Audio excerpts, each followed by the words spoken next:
Hello students, a very good morning to all. Welcome in our class. Students, जब पहले के समय में एक जगह से दूसरे स्थान पर जब कोई संदेशा भेजना होता था किसी को, किसी के पास, तो आपने सुना होगा क्या यूज़ करते थे पहले?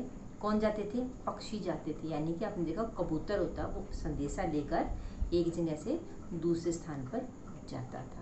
तो धीरे धीरे समय बदला, ठीक है बच्चों। और अब कुछ समय पहले तक भी क्या था, हमारे इधर डाकिया, आपने देखा होगा कि पत्र जो लिखते थे पहले, अब तो हम फ़ोन पर बात करते हैं ना। कोई भी संदेशा होता है, कोई भी मैसेज देना होता है, तो हम क्या करते हैं, हम फ़ोन पर कर लेते फटाफट, क्योंकि ये तो आज की टेक्नोलॉजी है। लेकिन पहले जब फ़ोन का इस तरह से इस्तेमाल नहीं होता, सिर्फ बात करने के लिए होता था, या फिर उससे भी पहले तो क्या आता था, संदेश देने के लिए, कोई अच्छी खुशखबरी है या किसी कोई दुर्घटना हो गई या कोई भी खबर थी, वो देने के लिए क्या जाते थे, क्या यूज़ करते थे, पत्र इस्तेमाल करते थे, यानी कि चिट्ठी देते थे। और उनको कौन लेके जाता था? डाकिया लेके जाता था। कौन लेके जाता था? डाकिया। ठीक है बच्चों, आप अपने घर में कोई बड़े बुजुर्ग हैं, अपने मम्मी पापा से पूछना कि पत्र अगर उनके पास रखा तो वो आपको जरूर दिखाते। ठीक है, पत्र लिखते थे उसमें सारी बात, और फिर डाकिया लेके जाता था।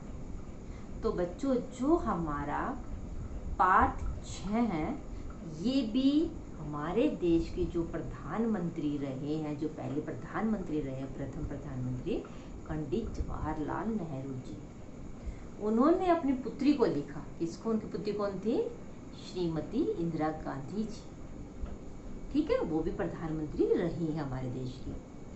तो बच्चों, जब स्वतंत्रता से पहले तो हमारे देश के अनेक स्वतंत्रता सेनानी कौन जेल में गए थे। क्या? जेल में। तब फोन तो होते नहीं थे, तो क्या इस्तेमाल करते थे अपना संदेशा भेजने के लिए? पत्र लिखते थे, कागज के ऊपर वो पत्र लिखते थे। ठीक है बच्चों, संदेशा लिखते थे। तो ऐसे ही जो हमारा पाठ 6 है, ये क्या नाम है? पिता का पत्र पुत्री के नाम, यानी कि जो हमारे देश के प्रधानमंत्री रहे हैं, पहले प्रधानमंत्री पंडित जवाहरलाल नेहरू जी, उन्होंने पत्र लिखा किनको? अपनी पुत्री यानी कि श्रीमती इंदिरा गांधी जी को। ठीक है बच्चों, जब वो जेल में थे, तो जब कुछ जिम्मेदारी हमारे घर के प्रति होती है, हमारे खुद के काम होते हैं, लेकिन कुछ जिम्मेदारी बच्चों हमारे देश के प्रति भी होती है। किसके प्रति होती है? देश के प्रति। जैसे कोरोना वायरस फैला हुआ है ना, तो हमारी जिम्मेदारी है हमें बेवजह बिल्कुल भी घर से बाहर नहीं निकलना, और सफाई का स्पेशल ध्यान रखना है। अगर हम ये जिम्मेदारी अच्छे से निभाते हैं, तो क्या होता है, ये भी हमारे देश के प्रति एक हम अपना कर्तव्य का पालन कर रहे हैं, अपनी जिम्मेदारी पूरी कर रहे हैं। ठीक है बच्चों, तो जो हमारी ये पाठ है, क्या? पिता का पत्र पुत्री के नाम, इसमें भी वो अपने पुत्री को यानी कि श्रीमती इंदिरा गांधी जी को क्या बता रहे कि देश के प्रति हमारा कुछ कर्तव्य है। तो देखते हैं कि वो उनमें क्या, पत्र में क्या लिख रहे हैं। ठीक है बच्चों, तो आप करते हैं आज अपनी ये पाठ 6। ठीक है, आप उसको ध्यान से सुनो और समझिए। तो बच्चों, ये हमारा पाठ 6 है, पिता का पत्र पुत्री के नाम, यानी कि प्रधानमंत्री जो पहले स्वतंत्रता दिवस से पहले, देश की स्वतंत्रता से पहले वो हमारे कई बार जेल गए थे। कौन? जवाहरलाल नेहरू। ठीक है, तो जेल से किसको? अपनी पुत्री को यानी कि इंदिरा गांधी जी को पत्र लिख रहे हैं। ठीक है, पिक्चर से आपको समझ में आ गया होगा। एक कागज़ पे लिखने लग रहे हैं, जो अपनी बात होती है वो कागज़ पर लिखते थे, और इनको डाकिया दे के आता था। ठीक है, तो पत्र ये तो ऐसे होगा संदेश लिखना, जैसे अब लिखवाते हैं ना कई बार कि जन्मदिन के लिए पत्र लिखो, अपने मित्र को पत्र लिखो।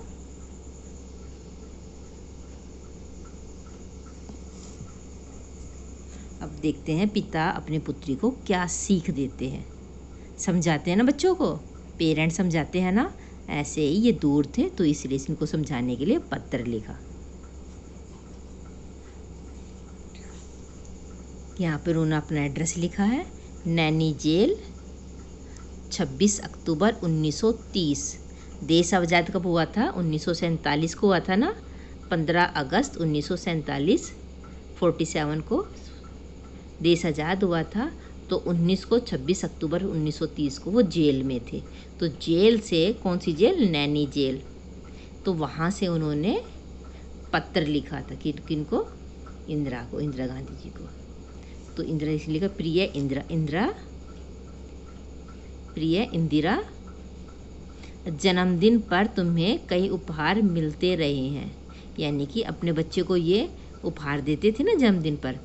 शुभकामनाएं भी दी जाती रही है, पर मैं इस जेल में बैठा तुम्हें क्या उपहार दे सकता हूँ। यानी कि इस दिन इंदिरा गांधी जी का जन्मदिन था।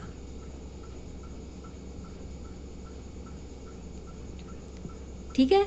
हाँ, मेरी शुभकामनाएं सदा तुम्हारे साथ रहेगी। यानी कि मेरी जो शुभकामनाएं वो हमेशा तुम्हारे साथ रहेगी। ठीक है। जेल में तुम उपहार तो दे नहीं सकता, लेकिन होते हैं ना कि हाँ तुम अच्छा पढ़ो लिखो आगे बढ़ो। ठीक है।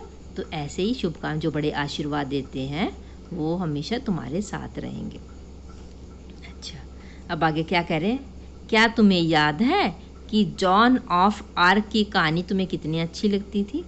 जॉन ऑफ आर्क की कहानी तुम्हें कितनी अच्छी, मतलब कोई भी ये कैरेक्टर का, ठीक है, कहानी तुम्हें कितनी अच्छी लगती थी? इसकी कहानी होगी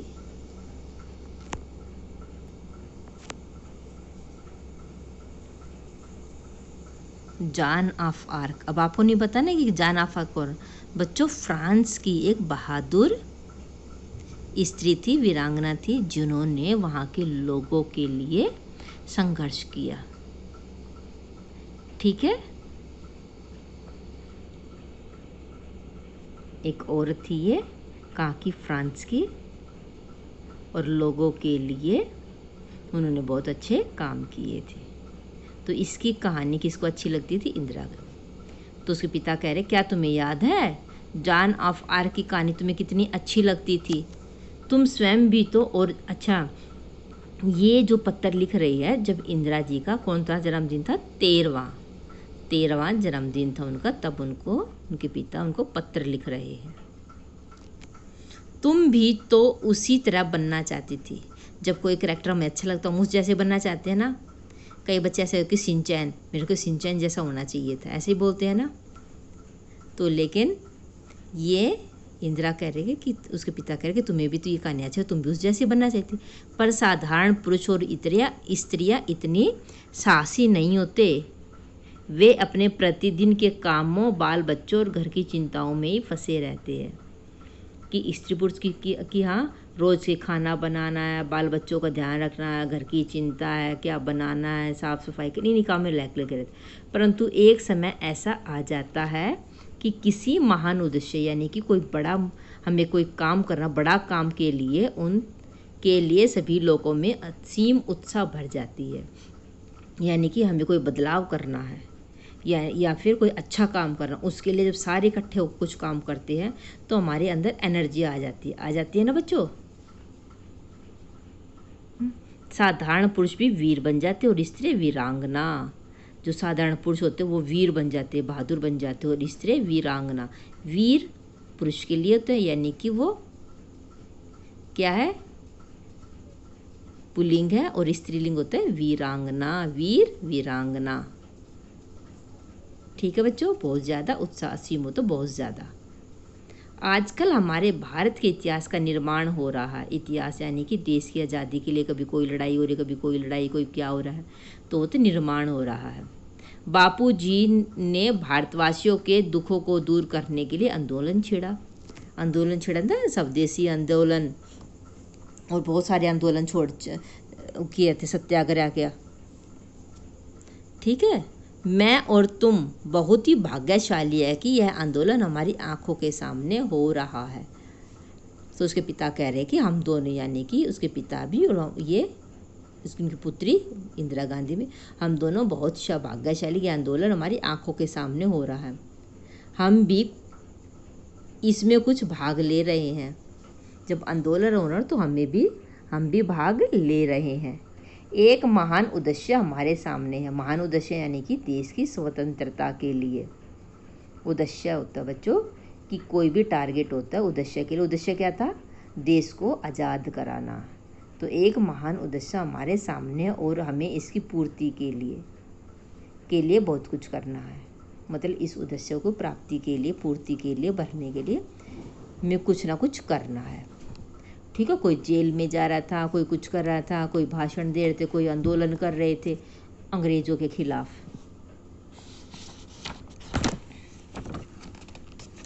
अब यह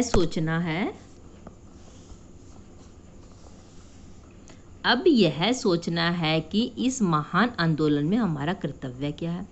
आंदोलन तो सब करें, लेकिन हमारा कर्तव्य क्या है? यानी कि अपनी पुत्री को बता रहे कि हमारा कर्तव्य क्या है। इसमें हम किस तरह भाग ले सकते हैं, ठीक है, हम क्या कर सकते हैं। मतलब आंदोलन हो रहे तो हम क्या कर सकते हैं, परंतु जो कुछ हम करें हमें इतना अवश्य याद रखना चाहिए कि उससे हमारे देश की हानि न होना पाए। ठीक है बच्चों, कई बार हम संदेह में भी पड़ जाते कि हम क्या करें क्या ना करें। कई बार ऐसा होता है कि हम देश के लिए क्या करें क्या ना करें, ठीक है, लेकिन जब देश में आंदोलन चल रहा है तो हमारा भी कुछ कर्तव्य है, लेकिन हमें पता होना चाहिए हमें कर क्या रहे हैं और क्या करना चाहिए क्या ना करें। ठीक है बच्चों, जैसे अब ये कोरोना वायरस फैला हुआ है तो हमें याद रखना चाहिए कि हमारा कर्तव्य क्या है। हमें घर पर रहना है, सफाई का ध्यान रखना है, बाहर नहीं निकलना है, डिस्टेंस अगर ज़्यादा ज़रूरी है तब निकलना है तो डिस्टेंस का पालन करना है और मास्क यूज़ करना है। तो बहुत सारी सावधानियाँ हम उनको फॉलो करना है, उनका पालन करना है। ठीक है बच्चों, आज हम इतना ही करेंगे, बाकी हम कल करेंगे। आज जितना ही पढ़ा है आप उनको ध्यान से समझिए।